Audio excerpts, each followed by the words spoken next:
नमस्कार दोस्तों।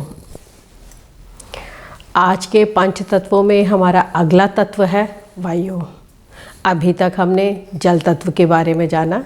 आज हम वायु तत्व के विषय में चर्चा करेंगे कि इसके गुण धर्म क्या है, क्या इसके लक्षण हैं और भवन में ये किस प्रकार से मानव जीवन को प्रभावित करता है।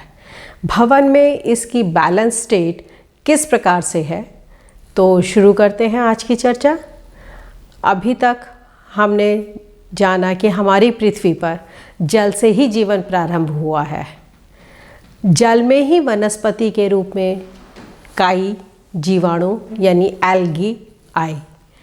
धरती पर यही काई घास की तरफ फैल गई और कई प्रकार की वनस्पति में बदलने लगी। इन्हीं वनस्पतियों में छोटे छोटे पेड़ पौधे, झाड़ झाड़ियाँ इत्यादि उत्पन्न होने लगी और फिर बस यही हमारे पेड़ पौधे हमारे वायु का कारक बने। हम पेड़ पौधों से ही तो वायु लेते हैं और यही वायु हमारी प्राणवायु बनती है, जिससे हम सब जीवित रहते हैं।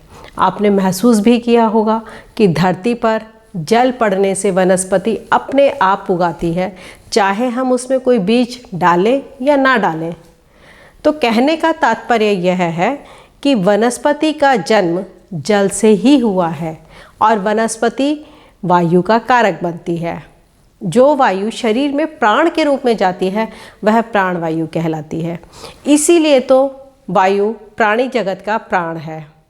आपके शरीर में जो प्राणवायु है उसी के कारण आपका जीवन है और इसी कारण आपका जीवन निर्विरोध आगे बढ़ता है। आपके शरीर में प्राणवायु नहीं है तो आपका जीवन थम जाएगा, रुक जाएगा, समाप्त हो जाएगा। तो इससे समझ में आता है कि प्राणवायु हमारे जीवन की गति है, उन्नति है, प्रगति है और यह जानने की इच्छा है। वायु के अपने गुणधर्म भी हैं, अब उन्हें भी जान लेते हैं। वायु का गुण है, सबसे बड़ा गुण है आगे बढ़ना और ऊपर की ओर उठना। आपने देखा भी होगा कि मनुष्य शरीर हो या वनस्पति, प्राणवायु का उपयोग करके ही वह अपने आप को ऊपर की ओर बढ़ाता है। आपने देखा भी होगा हमेशा वृक्ष वर्टिकल यानी सीधे खड़े होते हैं और उनका तना अंडाकार होता है। तो इसलिए वायु का आकार भी आयताकार और अंडाकार ही माना गया है।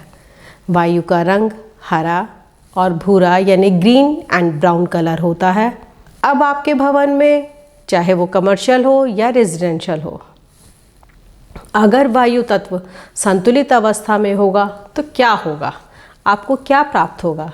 यदि आपके भवन में मेहमानों का आना जाना निरंतर बना रहता है, कस्टमर का आना जाना निरंतर बना रहता है, क्लाइंट आता जाता रहता है, तो आपके भवन में वायु तत्व संतुलित है। इसके लिए आपको कोई ट्रीटमेंट की ज़रूरत नहीं है। आपके यहाँ अगर मूवमेंट लगातार बना रहता है तो एयर एलिमेंट बैलेंस है और एक्टिवेटेड भी है।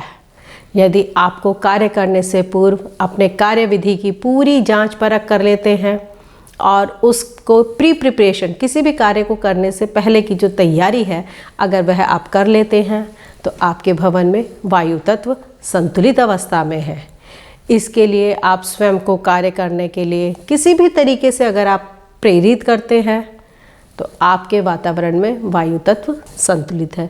यानी कि सेल्फ मोटिवेशन अगर आपके अंदर है तो वायु तत्व बैलेंस है। आपके भवन में वायु तत्व की संतुलित अवस्था दर्शाती है कि आपकी नेटवर्किंग अच्छी है या सोशलाइजेशन बहुत अच्छा है। तो भवन में एयर एलिमेंट बिल्कुल बढ़िया है। अब आपके भवन में वायु तत्व की असंतुलित अवस्था होगी तो क्या होगा, अब इसे भी जान लेते हैं। तब आपका नेटवर्किंग या सोशलाइजेशन कम होगा या ना के बराबर होगा। आपकी कार्यविधि का कोई ढांचा नहीं होगा, बस काम करना था इसलिए हमने पूरा कर दिया। सोचना समझना कम हो जाएगा वहाँ पर। आपके कार्य की कोई विशेष विधि नहीं होगी, सेल्फ मोटिवेशन नहीं होगा। आपके घर परिवार या व्यवसाय में मनचाही समृद्धि नहीं होगी। तो कैसे संभालें इस स्थिति को? तो सुनते रहिए, समझते रहिए, सीखते रहिए और समाधान पाते रहिए वास्तु के रहस्यों की परतें खुलती रहेंगी। आप सबके लिए बने रहें हमारे साथ। धन्यवाद।